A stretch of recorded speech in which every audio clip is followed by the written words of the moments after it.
Hey, so good day everyone and welcome to this Playbooks webinar. My name is Justin Flitter, I'm a community ambassador, and today I'm super excited to welcome Jamie Farmer, who's the founder of Grow New Zealand Business and Grow Oz Business, and has been supporting thousands of businesses with marketing and strategic advice for a while now. So Jamie, welcome to the webinar today. It's great to have you with us. Thank you so much, Justin. It has been a little while. It's actually our 4th birthday this month, so we're celebrating that with some special things going on with our community. Oh, that's awesome. It's a pleasure to be on board with Playbooks today as well, so thank you for the opportunity. You are welcome. So today we wanted to share some advice and best practice around outsourcing. So at the moment, a lot of businesses are telling us they're finding it very hard to find the right staff. A lot of companies are in growth mode and trying to scale up their operations, and finding skilled people at the moment can be quite tricky as we're in the business world at the moment. So outsourcing could be quite a good way to provide a solution with this. You're going to tell us all about it, but I think often outsourcing is kind of a little bit like, how do we make this work? They're not sitting in our office. How do we kind of engage with people that are not, spending all day with us? So it could provide a little bit of anxiety. So I'm super keen to hear some of the case studies and examples that you've got around outsourcing and how to make it work. So I'll let you kick into it, Jamie. It's all yours. All right, thank you so much, Justin. And I'll just give you a little bit around my background for context, and it probably gives away a little bit around my age as well. But before starting Grow New Zealand Business and Grow Oz Business, I was 25 years in corporate life. Majority of that was GE, General Electric. And I was extremely lucky to do a bunch of stuff all around the world. And part of that was actually accidentally being part of the digital revolution since day dot. And working with GE, got to work with Microsoft, Salesforce, Google, Facebook, all of those funky San Francisco organizations, and saw how they evolved rapidly through the digital revolution and how they used outsourcing in some ways successfully and not so successfully as well. Also part of our GE journey, we set up in India. So way back in the early 2000s, payments and call centers and all that sort of stuff that seems old hat these days. That was an incredible experience with many very good learnings, some of them positive, some of them not so positive. So hopefully I can share some of those today to save everyone some time and angst as well. All this came together with the culmination of me going back to school, back to university, doing my master's about 4 years ago. And my specialization around research was digital disruption and business model innovation. And the crux of that is, how do you bring capabilities together to enable your business to be successful? So a lot of people think digital's the solution. My argument is it's the enabler. It's actually about capabilities, and digital allows these capabilities to be brought into a business in a more cost-effective and streamlined way. And then we've had some fun and brought some of that stuff together. We've got 3 companies, 6 brands, and we're very close to SMEs. We've got around 40,000 across 162 countries. So we get a lot of feedback around what's happening, not just locally in Australia or New Zealand, but also around the world. Capabilities is certainly a common root cause around how do we solve that to grow a business. So plenty of good, and look, to be fair, not so good experience with outsourcing. I want to share some of that today. I don't know if you've read The Lean Canvas or if you've read The Lean Startup, which is a fantastic book by Eric Ries. But the business model canvas is just bringing together conceptually what a business is all about: cost structure, revenue streams, what are your key resources, what are the key things you do to make money, who are your key partners to help you do that. Back to 101 around marketing and business, what's your value proposition, how do you manage your customer relationships, your channels, and your customer segments. But the 2 most common issues for businesses is actually what we're talking about today. It's access to capabilities, access to those skills. And particularly with early startups and the smaller end of SMEs, it's the unawareness of the skills that are available that actually constrains the thinking around what the business can become. And the second one is a fun resource, which we're very lucky today. It's almost free: cash, access to capital and access to cash flow. So being able to pay for these capabilities as well as access them is obviously critical. Otherwise, your growth is constrained or your business model can actually fall apart. But just for clarity, I think it's good to have context around this as we go through the presentation. A business capability is what an organization needs to deliver its business strategy and achieve its outcomes. If you're a environmentally friendly garbage collection business, you need good trucks, good processes, you need truck drivers. That capability to pick up garbage and take it away and recycle it, that's your capability. So hopefully that all makes sense. Now, this big issue, and it's actually been going on for a very long time, but the skill shortage. And COVID is actually magnifying this skill shortage due to the borders being closed. And in Australia and New Zealand, for a long time now, because they're both great countries to live in, highly skilled labour has been coming into the countries, which has been very helpful. But borders are closed, causing big issues. It's not just that though. If you look at the concentration of intellectual capital around software development, it tends to be in Vietnam, in the Philippines, and good old San Francisco. So that war for talent is accelerating. And what I'm finding fascinating actually is accountants. Accountants have got on board with outsourcing a long time ago. So they've leveraged Xero as an example on the software front, or MYOB on the software front, to outsource processes. That's an example of a technological outsource. But they've also been using highly skilled, more cost-effective labour overseas to process compliance stuff. What that has meant is accountants' margins have increased dramatically. But now they're struggling to get any skilled access to labour locally big time because it's all being outsourced. And then we've got the Trans-Tasman Games going on. So where there's, we've seen a lot of this over the last 3 or 4 months. Australian software companies are coming to Kiwi software developers and offering them a fairly significant increase in salary to jump countries. And we're also seeing in a number of segments, university graduates getting offered incredible deals, $200,000 salary kickoffs. Before they've even finished university. Some of these American companies have got, talent scouts over here, and they're snapping up people before they've even graduated, which is just, it's astonishing. Yeah, we're hearing this stuff daily, right? This is happening more and more and more, which makes it hard for businesses when you're trying to access stuff. So you may not be looking to develop the largest piece of software in your business today. And it's not just about software development. So I'll bring all that into context around outsourcing for just about every business, how it can help. And we'll go through a couple of stories or case studies here as well. But the reality of outsourcing, just about any role that does not require a physical on-site presence can be outsourced. And I think all of us have had practice of this over the last 18 months. It's called lockdown.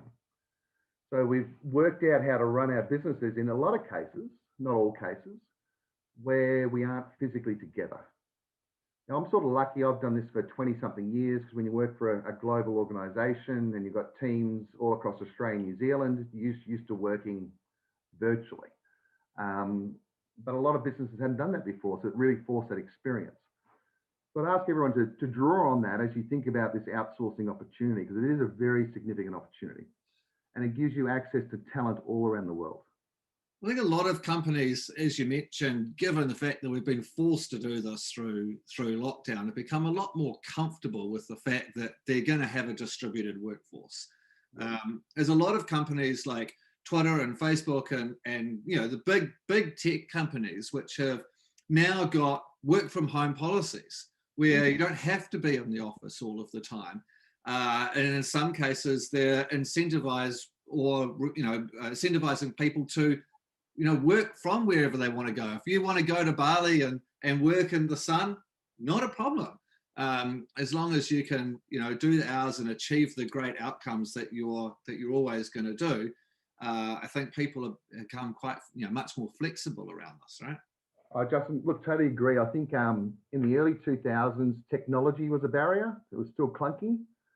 Since maybe 2015, 16, technology hasn't been the barrier. It's actually been, to be quite frank, business owners or managers.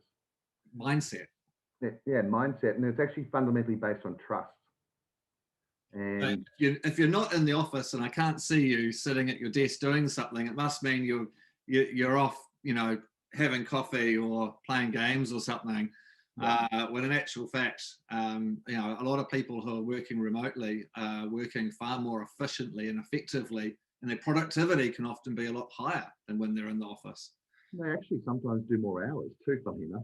So you get the counterbalance where you've got to have some work-life balance in there as well. But it is a mindset shift around trust. I can't see, but you can see output very much so. And in fact, with many outsourcing opportunities, you can still see. With the ones that we do, we don't use the monitoring systems because our philosophy is we're all adults.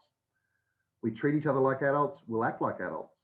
But some other companies I know do use the monitoring to make sure they're dotting I's and crossing T's, and that's fine. It comes down to individual choice, I guess. But let's talk about some ways to go through this. So, like literally any role that is not physically required on site can absolutely be outsourced. And one of the best examples I've had is actually a large farm in Western Australia where it was facing two impacts. Cost of water was really impacting their profitability. And on the plus side, crop yields was a real opportunity to increase profitability. So they wanted to develop some software to monitor moisture content to minimize water usage, but maximize moisture content for crop yield. They advertised around Australia, 125,000 AUD, couldn't get the right person, outsourced it 3 years ago for 1/3 of the cost, and they have nailed it, profitability up 20% year on year. Absolutely nailed it. So it was interesting how that lack of availability drove the change in thinking. Now they actually go straight to that alternative source because it's more cost effective and often more highly skilled. So I think with this COVID thing, Steve Jobs had a really good view, innovations, the ability to see change as an opportunity, this constraint around resources. It really is an opportunity for your business to think differently and potentially get the jump on the competition. If you have lower costs and higher skills, you therefore should have a competitive advantage and be able to compete very strongly. So a couple of case studies. Let's need to move my screen a little bit. So this is a recruitment company, Optimum Consulting. And for a number of years now, they've used an outsourcing or offshore team to do a lot of their remote staff onboarding and their local recruitment as well. So as far as processing CVs, doing Zoom interviews, all that good stuff. And they have found it to be excellent. One of their concerns was around English skills. Now, we have found this with our own prior experience with some countries, the English skills are challenging. What we find with the Philippines is very aligned to Western culture and very good use of English, well and truly above the rote learning that you see in some other situations. So Optimum Consulting has really turned this around, and they've also increased their span of hours. This is a common theme that'll come through as we talk through a couple of these. Next example is around software development, so employee life. They were struggling in Australia to get the right team together. They then went totally offshore, and it cost them 20% of what they'd planned and what they costed out. 80% that they can invest in marketing or sales or other things to get stuff done. And they've continued. They are 100% remotely managed by a team of developers. Now that again gives them a real advantage today because we're seeing very big inflationary pressure around developers in particular. Not only inflationary pressure, obviously you've got that employee risk if they're leaving. So the loyalty has been built there. It's a really good story. Next one is one of my favorites. So this is again how you change your thinking. So this is one of these pivot businesses. They've asked I not use their brand, so that they're a pivot business. So lockdown happened last year. They were doing face-to-face consultations, helping middle-aged women around hormonal changes and with their diet and all that sort of stuff. And of course, lockdown happens, that can't happen, that can't go ahead. So we actually consulted with them and took them to a virtual model. And it's gone really well, exceptionally well. And funnily enough, profitability has gone through the roof. Because of that, they now want to go to the next level on the capability side and invest more in marketing. So they wanted to get a part-time social media and marketing coordinator. And it was a smaller city. It's not a town, but not a big city. They just couldn't find the right part-time candidate. So the CEO, well, I just had to be talking to the CEO and said, look, if you look at this other solution around outsourcing with one of our partners called Kinetic, I think you'll have no problems with the skills. And then we start talking about some other stuff where they engage potential new customers through Facebook Messenger, and their staff were finishing at 4 in the afternoon, but the peak time for these engagements is 6, 7, 8, 9 at night. You know, you got to walk in your customer's shoes. So we were able to help them secure a full-time candidate for just over half the part-time cost, which increased their breadth of hours. So it went from being a part-time social media marketing coordinator role to also having the social media engagement via Messenger and some other things. Return on investment, 18 to 1. That's not revenue, that's profit. Profit return of 18 to 1. So just you come back to your business model canvas, you think about the capabilities, you start to see what's available. And this one here got an increase in capacity, an increase in capability, and obviously an increase in customer engagement. It's really interesting thinking about, yes, that mind shift change, but actually, like you mentioned, thinking about where your customer is and the times that you need availability for that, to engage with your customers, and how outsourcing that or finding someone in a different space and different time zone slightly could really benefit that. Absolutely, absolutely. Now I'm going to share my favorite, and I'm also going to share something that happened on Sunday. So outsourcing is also an opportunity to do something good. I've traveled extensively throughout Asia, and there's obviously a difference in the standard of living between Australia and New Zealand and what you see in many parts of Asia. Now, for us, 2 years ago, we needed a really highly capable Google expert. So not someone who just puts together some ads, a couple of keywords, but someone really, really capable. And we couldn't find them in the local market. We found some people who had half the skills, but didn't have all the skills. So then we tried outsourcing. And we actually ended up contracting Regina through Kinetic. And Regina was actually leading the Google team in the Philippines. So I've gone from looking to hire a doer with very strong technical knowledge, where I've got someone with leadership capability who has intimate knowledge of the inside parts of Google. Now, that actually cost us 1/3 of what we were budgeting for on market rates, 1/3. What's much more important to me was that's a 25% increase on what she was earning. So substantial. She's now jumped well into the upper end of middle class in her local environment. And for us, it gave us increased hours of service as well, because of the time difference. But then you go another step. Regina was traveling 1 hour and a quarter to work and then home from work. And she's a mother of 2 children. So work-life balance, wasn't great. She now works from home, and she's the envy of her friends and family. I can assure you of that. She's highly engaged, and she's a very productive member of our team, does a fantastic job. And to the right, you'll see a post that she put on Facebook on Sunday. It was her birthday. And the first time it was her birthday with us, we sent her flowers and she cried. She said no employer had ever done that for her. So there is this thing around doing good as well. There's a commercial side around capabilities, the commercial side around cost effectiveness, but it's very rewarding to be able to help. And personally, I get a lot of satisfaction out of that.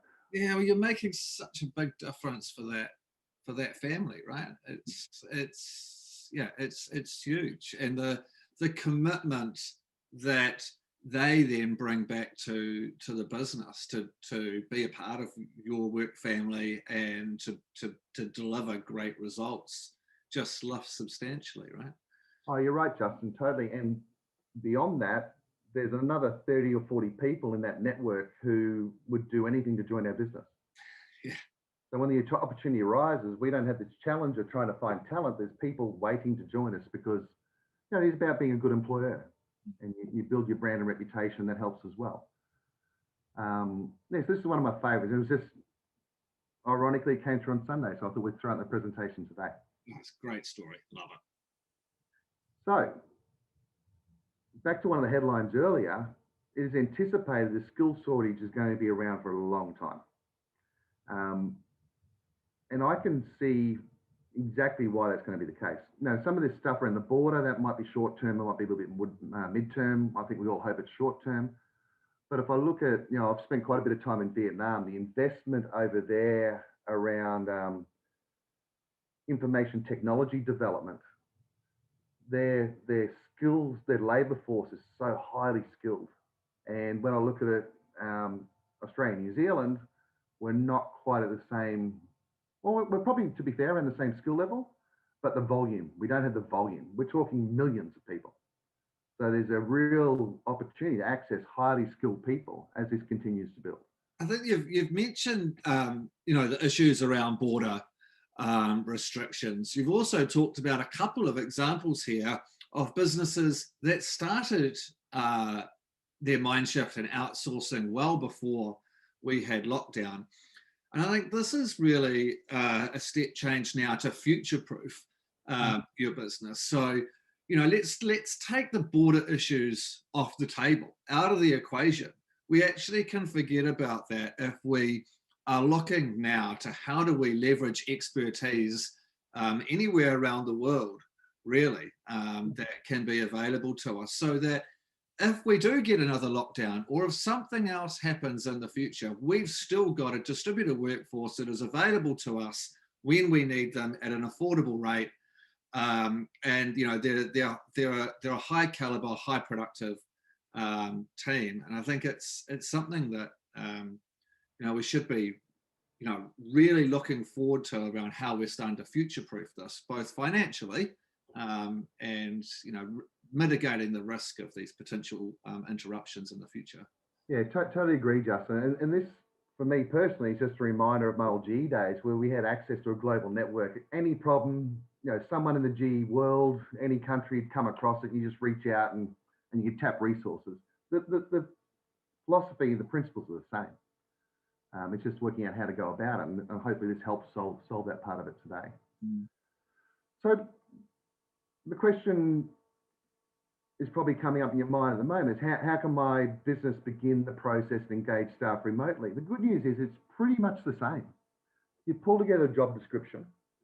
The partner we use, and we use Kinetic because of the cultural alignment, and they've got 12 years of proven experience in the market. And they have the breadth of over 450 roles. So that's who we deal with. You give Kinetic a job description, they pull together from their pool of 4 million people. They have registered 4 million people. They pull together a pool, they get together a short list, you interview them. It's normal stuff. Where it's gone wrong, it's where organizations haven't owned a hiring decision. They're expecting Kinetic or another outsourcing organization to make the decision. The key is you've got to make the decision, you've got to own the person, and you've got to own the engagement experience. Whilst I'm not an Australian or New Zealand employee, some advantages around that, no unions, all that sort of stuff. We don't talk about that too much, but all that complexity goes out the window. You need to treat them as your own. Own the engagement experience and own the feedback and developmental processes. I had another client a little while ago saying, I was a little bit disappointed that such and such didn't know about this. And I said, did you give them the feedback? They said, no. Said, well, give them the feedback, give them the opportunity. You've got to own the relationship, right? You've got to own the onboarding. They've got to be a part of your company comms, part of the work family. You've got to treat them exactly the same way that you would do hiring anyone locally or a remote person locally. Absolutely, Justin. It comes down to that operating rhythm and communication too. Like with our team, we've got, I think, through 7 different regions and 4 different countries. But Monday, 11:15 a.m., the team comes together virtually or physically. So some will be together physically, some will be virtually. And again on a Friday afternoon. That happens every week. Common messages, common challenges, common issues, it's all shared. And that's it. That's the way they communicate. And the other one they use is I've gone blank now, one of the chat channels. So they all engage through that as well. Slack, yeah. So it's the key is own the relationship, own the performance. And same with retention. There's all these little words here about stuff, but it's again around engagement. And I can assure you, when you outsource, their prior experiences employment-wise probably haven't been great. And if you do some things like feedback, thank you, acknowledge their birthday, just like with Regina's been in business, in the employment market for a long time, never received a birthday gift, just some flowers, quite simple, and cries.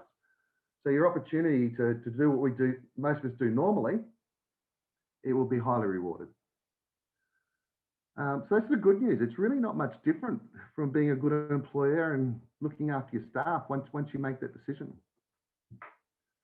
So to wrap it up here, I'm happy to take any questions and all that as well, but outsourcing can absolutely fuel your growth, and it can solve the capability challenge in two ways, through skills and also that capital cash flow challenge. It can do both. But you've got to own the recruitment decision, you've got to own the performance management, and you've got to own the employee engagement and development.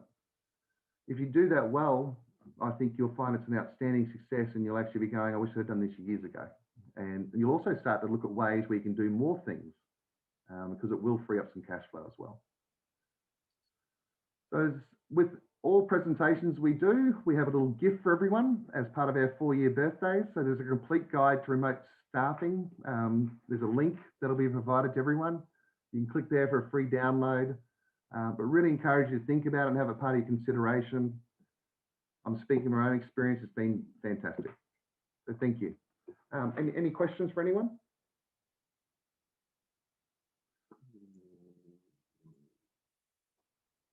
Not at the moment, Jamie, but I'm sure we will feed any questions back to you through email and social. People will make this webinar and share your expertise with our community this afternoon as well. So look, I think it's certainly something a lot of companies are thinking about. Your experiences and some of the examples that you've given in terms of reducing some of the risk from the skill shortage, reducing some of the cost and increasing profitability, and be able to move some of your cash flow into other aspects of business to drive growth through marketing or sales are really great examples. And I guess the clear point for me was, treating your remote teams exactly as you would do teams who are on site, and that the recruitment process is no more complicated or no different to the way that you would be recruiting someone locally. So really, really good. Alana has said, what are some of the best tools we can use to help aid virtual communication? And what are some of the challenges as a business leader to lead a virtual team? So the challenges first, I think the first one is mindset. So having that comfort level and that trust around, and starting to measure around what gets done rather than what you can see. So it is that piece first. That is the biggest challenge. So I think once you overcome that challenge, your eyes and your mind really opens up. And I think then you've got, even when you've got, a distributed workforce, perhaps in different time zones, it's finding the couple of times a week where you can run an all hands, you can all get together. Mm-hmm. Perhaps one of those is more formal, where you've got an agenda and you're like, these are the things that we need to do this week. And the other one might be a bit more casual, where it might be like you do a Friday afternoon, a cup of tea or a glass of wine. Or it might be first thing in the morning where you're having a coffee together and you can just have a bit of a chat. So certainly something that we do at Playbooks as well. Monday we'll always have an all hands, and then at least once during the week we catch up for a morning coffee or a Friday afternoon drink, and it works really well just to bring everyone together so we can all get to know each other a little bit and have a joke and play a game and chat about whatever else is going on in our lives as well, which creates really good, strong connections between people. And then from the different comms tools that you can use, Slack is fantastic. Yeah. A lot of companies will use Slack or Microsoft Teams if you're a Microsoft company. Others companies that I've been involved with will just have, might even have a Facebook Messenger group or a WhatsApp group. It's kind of finding the channel that most people are already using, probably, that you can connect with people on. So you kind of play around. Yeah, I think that it sort of morphs naturally too, Justin. That's what we found. Like for the general community stuff amongst the workforce, Slack's predominant. For one-on-ones or smaller team meetings, Zoom and Microsoft Teams as well, both utilised. And then if it's a one-on-one question, tends to be email. Yeah. People tend to work it out pretty quickly that, there's certain things, like with Slack, there's certain things you do on there, but something more personal and direct, it's an email or something like that. Yeah. So I think it's from Elena as well said, so clarity around KPIs is going to be really important to kind of look at performance. And I guess if you're running a one-on-one with some of your team members each week, or perhaps a fortnight, if you're kind of working in sprints, then you'd have some really clear KPIs or clear objectives to make sure that we're ticking off and getting those done within the time frame would be, as with all staff members, really. It's no different. Yeah. It's no different. I'm a big promoter in flexibility as well. So like, if I use the Regina example, I don't have clear set hours.